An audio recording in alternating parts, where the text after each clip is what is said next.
अस्सलाम वालेकुम नाज़रीन, मैं हूं शेख रहमत अली, आप देख रहे हैं क्राइम टुडे न्यूज़। मानना यह है कि सुप्रीम कोर्ट का फैसला है जिसमें अभी डिसेंट जजमेंट भी है।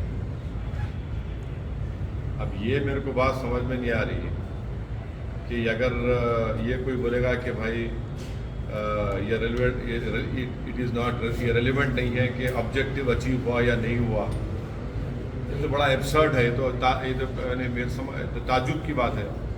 ऑब्जेक्टिव अचीव हुआ नहीं हुआ उससे हमारा मतलब नहीं, क्या मतलब? अगर आप कोई काम कर रहे हैं, सरकार ने, प्रधानमंत्री ने, वज़ीर आज़म ने देश के सामने पुकार कर कहा कि ब्लैक मनी ख़त्म हो जाएगा, टेररिज्म ख़त्म हो जाएगा, और टेररिज्म को काउंटर करने के लिए आप ये बताइए कि ये कोई एक विम्सिकल बात है कि ऐसा डिमोनेटाइजेशन करके टेररिज्म ख़त्म हो जाएगा? तो रिजल्ट क्या है फिर? अब आप सुनिए हमारी बात को, इसमें 6-7 पॉइंट हैं। पहली बात तो ये है कि ब्लैक मनी डिस्ट्रॉय करने का ये पर्पस, टेररिज्म काउंटर करने का जो मकसद था, ये सब विम्सिकल था, ये सब था ही नहीं है।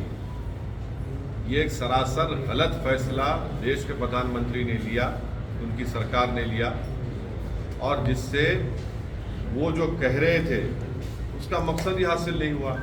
अब मिसाल के तौर पे 86% करेंसी को नरेंद्र मोदी ने रात में 8 बजे उसको डिनोटिफाई कर दिया। कितने लोग मरे? 100 लोग मरे। इसकी जिम्मेदारी किस पर है? लाखों लोगों का रोजगार से आपने महरूम कर दिया। अब आप एक नैरो लीगल ग्राउंड के ऊपर अपनी अकाउंटेबिलिटी से बच नहीं सकते आप सरकार। भाई इसका political, economical, social, moral responsibility तो देश के प्रधानमंत्री पर आयद होती है। आप क्या भूल गए कि प्रधानमंत्री को स्पीच जो ने तकरीर में अपनी भाषण में कहा था कि घर में शादी है और पैसा नहीं है, प्रधानमंत्री मुस्कुरा रहे थे। पूरे इस मुल्क की गरीब आवाम रो रही थी, वजीर आजम, प्रधानमंत्री हंस रहे थे। रिजर्व बैंक ने ये कहा कि 32.18 लाख कोर करेंसी अब सर्कुलेशन में है। 31.18 lakh crore currency circulation on India, अभी माने डबल हो गया। उस वक्त 17.97 लाख करेंसी यूज में था बिफोर डिमोनेटाइजेशन 2016 में। अब कितना है भैया? 32.18 लाख। ये आरबीआई के फिगर है। 99.30% डिमोनेटाइजेशन मोदी सरकार रेगुलाइज करती है दिल्ली में चुनाव से पहले करती है। यहां पर 2016 में वही स्टेट गवर्नमेंट ने ये कहा कि ये स्टेट की प्रॉपर्टी है। आज वहां की उत्तराखंड की बीजेपी की सरकार ये कह रही है कि स्टेट की नहीं है प्रॉपर्टी। आप बताइए कि ये कैसा इंक्रोचमेंट हो सकता है जब वहां पर 3 गवर्नमेंट के इंटर कॉलेज हैं, 5 गवर्नमेंट के स्कूल हैं, 5 गवर्नमेंट के स्कूल हैं, 3 गवर्नमेंट इंटर कॉलेज है। तो क्या हल्द्वानी में ये क्या एंक्रोचमेंट है? ये इतने सालों से कैसा गवर्नमेंट ने स्कूल खोला और इंटर कॉलेज खोला? वहां पर एक धर्मशाला भी है, 16 मस्जिद है, 4 मंदिर है, 2 मंदिर है, और 70,000 से ज्यादा लोग बर्बाद हो जाएंगे अगर उनको निकाला जाएगा। तो हम देश के प्रधानमंत्री से अपील कर रहे कि इंसानियत की बुनियाद पर भारत के प्रधानमंत्री, भारत के वजीर आजम को इन लोगों की मदद करनी चाहिए, इनको वहां से नहीं निकालना चाहिए। जब भारत के प्रधानमंत्री ने कहा कि 2022 जब आएगा, खत्म होगा तो सबको घर मिलेगा, अरे यहाँ तो अब घर से निकाल रहे हैं लोगों को। 1 पीढ़ी 2 पीढ़ी नहीं, 4-4 पीढ़ी वहां पर उस मुकाम पर रही है। जब दिल्ली में मोदी सरकार इलीगल कॉलोनीज को रेगुलाइज कर सकती है, तो यहां पर उत्तराखंड की बीजेपी की सरकार क्यों नहीं मदद कर रही लोगों को? आप दिखाइए ना, क्यों नहीं मदद करना चाह रहे आप? ज्यादातर इसमें मुसलमान है, गरीब है पूरे। इनके सर से छत छीन लेना, ये कौन सी इंसानियत की बात है? दिल्ली में जो हादसा हुआ, क्या अगर उनको कहीं और जगह दी जाएगी तो क्या आप उसके लिए मानेंगे? आप हमारा पहला रिक्वेस्ट ये है भारत के प्रधानमंत्री से कि इन लोगों का बेघर मत करिए। ये बरसों से वहां पर रह रहे हैं, रो रहे हैं, औरतें रोड पर बैठी हुई है पिछले 4 दिन से। कंटिन्यूस हमको फोन आता है, मैसेजेस आते हैं कि 4 दिन बाकी हैं, 5 दिन बाकी हैं, हम क्या करेंगे, हम वहां पर कहां जाकर रहेंगे, हम लोग किधर जाकर रहेंगे। अरे आप इनको इंसान के तौर पर देखिए भाई, इनकी मदद करिए। अगर सरकार चाहे तो बहुत कुछ कर सकती है, इनको आप बेघर मत करिए। सर, राजौरी में मिलिटेंट्स फायरिंग में ओपन फायर % डिमोनेटाइज मनी अब सिस्टम में आ गया, इसका मतलब कि ब्लैक मनी रिकवरी नहीं हुआ, खाली 0.002% फेक करेंसी को कैप्चर किया गया। आरटीआई रिप्लाई में आरबीआई ने कह दिया कि डिमोनेटाइजेशन वुड रिजल्ट, आरबीआई ने कहा कि RBI did not believe that demonetization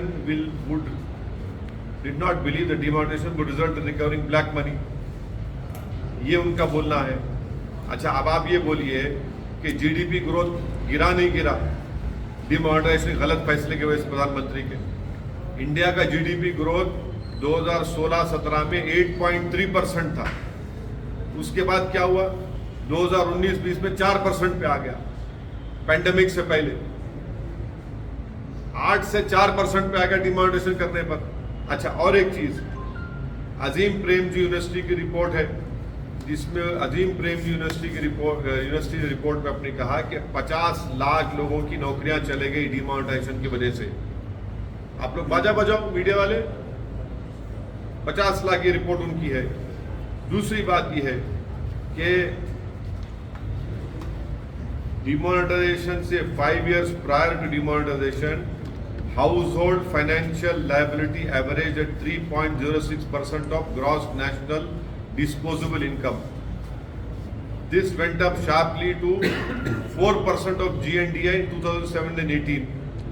अब आप बोलिए liabilities went up by 83% from rupees 3,7096 crore in 2016-17 to 6,79,349 crore in 2017-18.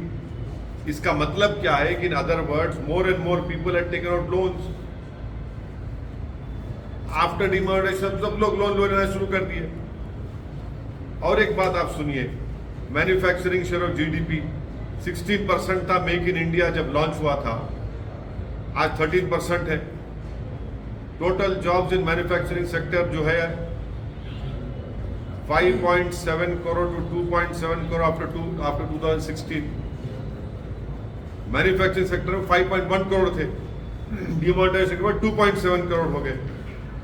और एक बात आप लोगों को समझाने के लिए, आज भारत में 5 करोड़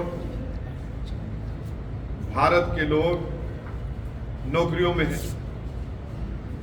जिसको लेबर फोर्स पार्टिसिपेशन 60% यूएस में है, 70% चाइना पर फोर्स पार्टिसिपेशन 60% यूएस में है, 70% चाइना में है और 40% भारत में है। अब आप बाजा बजाओ, विश्वगुरु बोलो। 5 crore fewer Indians are working today than where before Modi became Prime Minister. Labor force participation 60% US में है, 70% चाइना में है और भारत में खाली 40% है। लोएस्ट इन साउथ एशिया है। भारत के प्रधानमंत्री वो इंडिया की वर्क फोर्स को श्रिंक कर दिए। ये लेवल ऑफ इनकॉम्पिटेंस है। अब कितना अनएम्प्लॉयमेंट है, 6% के ऊपर है। कितना इन्फ्लेशन है, 6% के ऊपर है। अब आखिरी बात ये है कि ये जो है ये आर्टिकल 308 का ये मास ग्रॉस वायलेशन है। और हम आपके जरिए से देश के प्रधानमंत्री से बोल रहे हैं कि क्यों नहीं आप डिमोनेटाइजेशन डे मनाइए ना, मनाइए डिमोनेटाइजेशन डे। आपने कहा था कि ब्लैक मनी खत्म हो गया, सेलिब्रेट क्यों नहीं कर रहे? अगर डिमोनेटाइजेशन सक्सेस था तो हम चैलेंज कर रहे बीजेपी से, चलिए आप सक्सेस मानते तो मनाइए ना, क्यों नहीं मनाते आप? नोटबंदी दिवस मनाइए ना, क्यों नहीं मनाते आप? क्योंकि भारत के प्रधानमंत्री को मालूम कि नोटबंदी से महिलाएं, daily veg workers, handicraft artisans, plumbers, drivers, electricians, plumbers, masons, ये सब बर्बाद हो गए। इसका सोशल पॉलिटिकल रिस्पॉन्सिबिलिटी देश के प्रधानमंत्री और उनकी सरकार पर आयद होती है डिमोनेटाइजेशन के ऊपर। अब आप सुप्रीम कोर्ट के फैसले को लेकर आप बाजा बजाइए, मगर ये सच्चाई है नहीं। हम जो मुद्दे आपके ये जो सामने रखे आपके, नोटबंदी दिवस क्यों नहीं मनाती बीजेपी? मनाइए ना। चलिए, अजीम प्रेमजी यूनिवर्सिटी की रिपोर्ट बोल रही है कि 50 लाख लोगों की नौकरी चले गई, 100 लोग मर गए। आज कितनी करेंसी सर्कुलेशन में है? 32.18 लाख करोड़ करेंसी सर्कुलेशन में, जब 17.97 लाख करोड़ थी। और 99.30% डीमोनेटाइज पैसा जो हुआ तो सिस्टम में वापस आ गया। अब ये क्या है बताओ आप? चलिए देख सवाल आप। ये एक घिनौना और बर्बरियत की एक मिसाल है।